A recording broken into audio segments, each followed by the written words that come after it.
जीवन में संघर्ष होना जरूरी है। हानि इसलिए जरूरी है कि हानि ना होगी तो लाभ का मजा ही ना आएगा।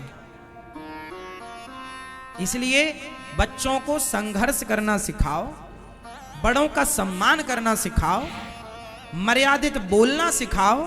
आपके बच्चों के पास बड़ी बड़ी डिग्रियां होंगी लेकिन बोलने का ढंग नहीं है कि बड़ों से कैसे बात की जाती है, तो फिर डिग्रियों का करेंगे क्या हम? जब बड़ों से बात करने की तमीज नहीं है तो क्या बात करें फिर, आपसे बताओ। इसलिए संस्कार देना भूल मत जाना साहब, बड़ा नुकसान होगा। अपनी बेटी को संस्कार दो, बेटों को संस्कार दो, अच्छे से बोलने का संस्कार, अच्छे से बात करने का संस्कार। घर में कोई मेहमान आए तो बच्चों के हाथ से भोजन परोसवाया करो। आजकल तुम्हारे बच्चों से भोजन परोसवा के देखना, इन्हें बनाना तो छोड़ो, परोसना नहीं आता। आप परोसवा लेना तुम्हारे बच्चों से भोजन, बाएं हाथ से परोसते हैं, बाएं हाथ से, बाएं हाथ से रोटी देते हैं। इन्हें ये नहीं पता मूर्खों को कि परोसना कैसे है। और ये गलती उनकी बिल्कुल नहीं है। आप मम्मी कुछ ना कर बेटी, कुछ ना कर, झूला झूल तू, कुछ ना कर बेटा तू झूला झूल, तेरा बाप कमा रहा है, कमा रहा है, तू झूला झूल। समय से जिम्मेदारी दोगे बच्चों को तो बच्चों के कंधे मजबूत होंगे। इसलिए समय पर तुम लोग तीर्थ यात्रा पे निकला करो थोड़े दिन के लिए, बच्चों को जिम्मेदारी देकर, ताकि पता लगे कि तुम्हारा बच्चा कितना मैनेज कर पा रहा है, कितना नहीं कर पा रहा। कर पा रहा है तो ठीक है, और नहीं कर पा रहा है तो जिम्मेदारी दो ताकि वो सीखे और सिखाओ। ऐसे नहीं, ऐसे काम किया जाता है। समय पर बोझ आएगा ना तो कंधे मजबूत होंगे, और समय निकल जाएगा तब बोझा पड़ेगा तो टूट जाएंगे कंधे। जवानी, जिस दिन आपका बेटा पढ़ाई पूरी करे, ध्यान से सुनो, जिस दिन आपके बच्चों की पढ़ाई पूरी हो, जिस दिन, उसी दिन से बच्चों को काम पर लगाओ। ये काम करना है तुम्हें। बाप का काम संभालो तुम, बिजनेस तुम संभालो, व्यापार तुम संभालो, खेती तुम संभालो, संभालो, इसे बढ़ाओ। व्यापार को पिता ने इतना किया तुम और बड़ा करो, खेती को पिता ने इतना किया तुम और पढ़े लिखे हो। तुम्हारा बाप तो कम पढ़ा लिखा था, तुम ज्यादा पढ़े लिखे हो, तुम और बड़ा करो और बढ़ाओ। पढ़े लिखे हो, लेकिन गलती कुछ माँ बाप की भी है कि माँ बाप कहता नहीं नहीं मैं ही जा रहा हूं दुकान, तू घर बैठ। अब वो घर में बैठा मोबाइल चला रहा है, मोबाइल चलाते चलाते किसी छोरी के चक्कर में पड़ गया। अब बाप कमा कमा के दे रहा है, वो सुरा सुंदरी में पड़ गया। अरे बच्चों को काम पर नहीं लगाओगे तो खाली दिमाग शैतान का। यदि व्यस्त हैं तो वो व्यस्त रहेंगे, अच्छा होगा, और फ्री हैं तो उनका दिमाग गलत जगह पर जाएगा, वो गलत होंगे। फिर मत रोइएगा कि बच्चा गलत हो गया। क्यों आपने जिम्मेदारी नहीं दी? हम तो जब 17 साल के थे तब हमारे ऊपर जिम्मेदारी आ गई थी। 17 वर्ष की उम्र में, जब हम 17 वर्ष के थे, हमें अपना पढ़ना भी था और पढ़ करके पैसा कमाना भी था और कमा करके घर देना था, क्योंकि घर में इतनी गरीबी थी कि घर पेट भोजन नहीं मिलता था। हम बचपन में भीख मांगा करते थे। जब भीख मांग के लाते थे तब घर में रोटी बनती थी, भीख ना मांगते तो घर में रोटी नहीं बनती। इस स्थिति से हम गुजरे हैं। गांव में भीख मांगते थे हम, गांव में घर घर जाकर के। यदि ना मांगते तो भूखे रहते, मांगना मजबूरी थी। उस स्थिति से गुजरते गुजरते गुजरते गुजरते कर्म नहीं छोड़ा, भगवान के आश्रित रहे हैं। जीवन में कभी हार नहीं मानी, जीवन में कभी पलट कर देखा नहीं। कभी हमने ये नहीं कहा कि हम ये नहीं कर पाएंगे। इस धरती में जितना कठिन काम हो आप वो हमें दे दीजिए, हम उसे करके दिखाएंगे। जो आपसे ना हो वो हम करके दिखा सकते हैं, क्योंकि हमारी डिक्शनरी में ना नहीं है। हमने अपनी डिक्शनरी से ना शब्द हटा दिया, हमसे नहीं हो पाएगा, हम ऐसा कभी नहीं कहते। हम सब कुछ कर सकते हैं, हमारी इच्छा शक्ति है तो हम सब कुछ क्या नहीं कर सकते? हम सब कर सकते हैं। और जितना हमें लगा कि करना चाहिए उतना भगवत कृपा ने कराया, बिहारी जी ने उतना कराया। जितने की जरूरत थी, जितने की थी उतना बिहारी जी ने कराया। हमने अपने दिमाग को, अपनी बुद्धि को सदा अच्छी जगह लगाया, अपने दिमाग को अच्छी जगह खर्च किया, बुरे कामों में बुद्धि नहीं लगाई कभी, बेईमानी में, गलत काम में बुद्धि नहीं लगाई। इसलिए संघर्ष मुझे अच्छा लगता। यदि मैंने बचपन में भीख ना मांगी होती ना, तो आज मैं इतना मजबूत ना होता जितना मजबूत हूं। मेरे जीवन के स्ट्रगल ने, मेरे जीवन की मुसीबत विपत्ति ने मुझे बहुत मजबूत किया। मैं हर हालात से लड़ सकता हूं, हर हालात से मैं लड़ सकता हूं। मैं कभी घबराता नहीं हूं। कितनी भी चुनौतियां आए, अरे अब क्या चुनौतियां आएंगी, जितनी आनी थी खूब आई और खूब मैंने उनका डट के सामना किया। हमारे जीवन में जितनी चुनौतियां आई, मैं उतना मजबूत होता गया। मैं हारा नहीं। क्या नहीं आया? अब आप सोचिए कि जीवन में जीरो से आदमी, भीख मांगने से जो आदमी चला हो, क्या चुनौतियां नहीं आई होंगी? आपको क्या लगता है साहब, भिखारियों का कितना अपमान होता है? इस संसार में हर अपमान को मैंने सहा है। भिखारियों को लोग क्या नहीं कहते, मुझे भी लोगों ने क्या नहीं कहा, क्या नहीं सुना मैंने, क्या नहीं देखा मैंने। समाज ने सम्मान भी दिया है और समाज ने दो बातें सुनाई तो हमने उनसे सीखा भी। हमने पलटकर किसी को जवाब नहीं दिया, हमने पलटकर किसी को गाली नहीं दी। सब देखते चले आए, देखते, पलटकर जवाब नहीं। हर सुख दुख हानि लाभ उतार चढ़ाव, अपना पराया सब देखा। इसलिए मैं आपके बच्चों से, मैं आपसे कहूंगा कि आप भी अपने बच्चों को ना ज्यादा लग्जरी जिंदगी मत दीजिएगा। लग्जरी जिंदगी में बच्चा खोखला होता है। आप किसी को बस बिठा दो, आप काम मत कराओ। बढ़िया एसी की हवा मिल रही है, खाने को पकवान दे दो, एसी की हवा दे दो, घूमने को गाड़ी दे दो। जो आदमी 10 साल तक एसी की हवा में बैठ लेगा, बढ़िया गाड़ियों में घूम लेगा और बढ़िया पकवान खाएगा, वो खोखला हो जाएगा।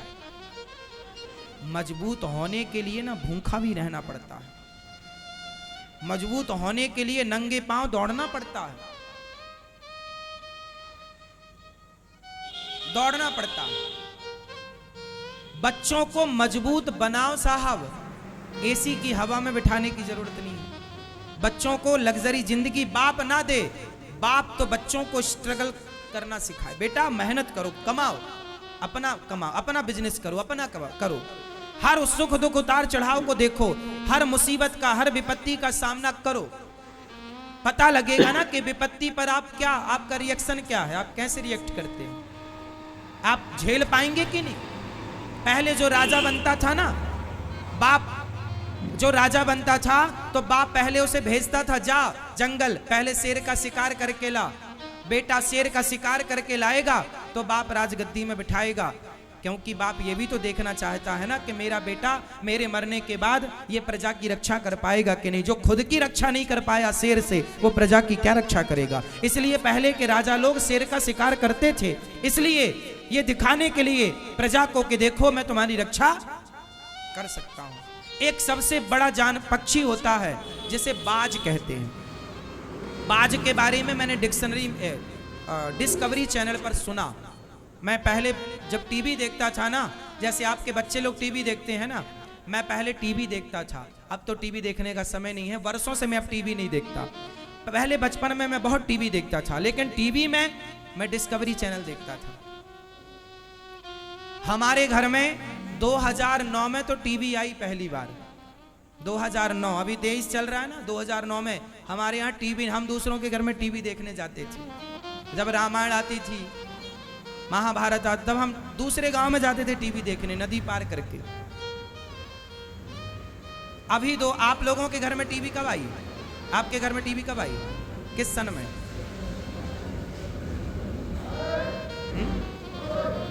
हमारे यहाँ हम पहली बार अपनी कमाई से जो पैसा हम कमा कर लाए, तो उस कमाई से हमने सबसे पहले 9,000 रुपए की टीवी खरीदी थी। आज भी वो टीवी 2009 में खरीदी थी, आज भी वो टीवी है। बचपन में हम गैया चराने जाया करते थे ना, तो हम, जूता नहीं था हमारे पास, नंगे पांव खेतों में गैया चराते थे। पिताजी से जब 1 महीना तक रोज कहते थे जूता दिलाओ, जूता दिला दो, अब जूता दिलवा दो, पाँव के छाले दिखाते थे, देखो कांटा लग गया, तब पिताजी जूते दिलाते थे। क्या करें, तब लगता था पिताजी नहीं दिलाते, पर अब पता चला कि पिताजी के पास पैसे ही नहीं थे। उस समय 50 रुपए के जूते आते थे, जो खेत में किसान लोग पहनते ना, वो वाला जूता। हमारे सारे दोस्त जो गैया चराने हम लोग साथ में जाते थे, 4-6 लड़के, तो सब जूता पहन के जाते थे, टोपी लगा कर जाते थे कि धूप ना लगे, क्योंकि गैया तो धूप में खड़े होकर चराना पड़ती है, हर जगह पेड़ नहीं होता। तो मैं जूते के लिए कई बार कई सालों तक, मुझे अच्छे से याद है, सालों तक नंगे पांव गैया चराई है, सालों तक। 10-20 कांटे तो पांव में लगे रहते थे, पता ही नहीं चलता था। पैदल चलने की इस तरह आदत हो गई थी कि पैदल ही चलने की आदत थी। 10-20 किलोमीटर भी पैदल चलाओ तो पैदल चल लेंगे, ऐसे पांव हो गए थे, मट्ठर पांव हो गए थे, चलते चलते खेतों में, पत्थर में नंगी पांव थी। हर उतार चढ़ाव को हमने देखा। एक पक्षी होता है, वो बाज उसको कहते हैं, बाज की जो मादा होती है ना, माँ, जब बाज की मादा बच्चों को, जब वो गर्भवती होती है और उसे जब पता लग जाता है कि मेरे बच्चे होने वाले हैं, तो बहुत ऊंचे पेड़ पर जाकर के वो घोंसला बनाती है। तो वो घोंसला कैसे बनाती है, नीचे वो कांटे रखती है, बबूल के कांटे, मतलब बड़े कांटे का संग्रह करती है। बाज की मादा कांटे रखती है और कांटे के ऊपर थोड़ी सी घास ला के डाल देती है। उस घोंसले में फिर अपने बच्चों को जन्म देती है, और जब उसके बच्चे से अंडे देती है, फिर अंडों से जब बच्चे निकल आते हैं, बच्चे थोड़ा 10 दिन के 20 दिन के हो जाते हैं, तो वो क्या करती है, अपनी चोंच से पकड़ पकड़ के सारी घास हटा देती है।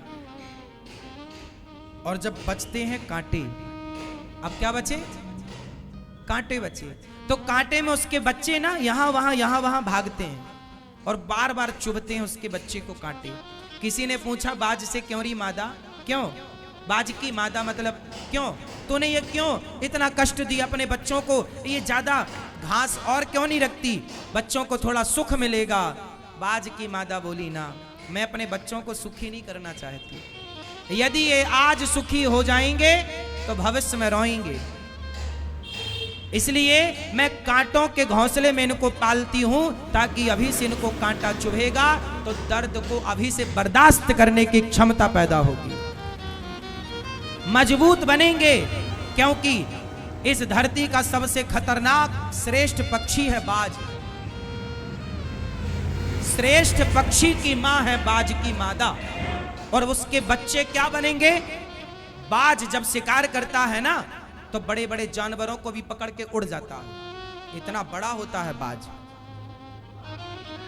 जानवर फड़फड़ाता है वजन के कारण, वो बाज को भी नीचे गिरा लेता है। तो मादा कहती है, हर स्थिति में मेरे बच्चे सुखी रहें, इनके पंख, इनके पांव, इनकी चोंच, इनका शरीर इतना मजबूत हो कि हर तूफान का ये सामना कर पाए। एक बाज की मादा अपने बच्चों को कितना मजबूत बनाती, और आप लोग अपने बच्चों को जूजू बनाते हैं। आप लोगों का एक सेंटेंस बहुत गलत है। आप लोग क्या बोलते हैं, महाराज जी मैंने बहुत दुख उठाए हैं, पर मैं नहीं चाहता कि मेरे बच्चे दुख उठाएं। ये गलत सेंटेंस बोलते हैं आप लोग। क्यों ना उठाएं बच्चे दुख, बच्चों को छोड़ दो, आप जाओ बेटा 1000 रुपए कमा के लाओ, जाओ। एक करोड़पति आदमी था, एक बहुत बड़ा उद्योगपति था, उसका बेटा पढ़ करके विदेश से आया। उसके पिता की हजारों करोड़ की फैक्ट्री थी, हजारों करोड़ का टर्नओवर था, काम था। लेकिन जब उसका बेटा पढ़कर आया तो बाप ने बेटे से कहा, बेटा जाओ तुम 10,000 रुपए कमा के लाओ। बाप के पास करोड़ों हैं, पर बेटे को भेजा, जा 10,000 कमा के ला, और सुनो हमारे इस क्षेत्र से नहीं, बाहर जाओ। अब बेटा पढ़ा लिखा 10,000 कमाने गया। बाजार में आप जाइए 10,000 कमाने, कितने धक्के खाने पड़े, कितनी लाइनों में लगना पड़े।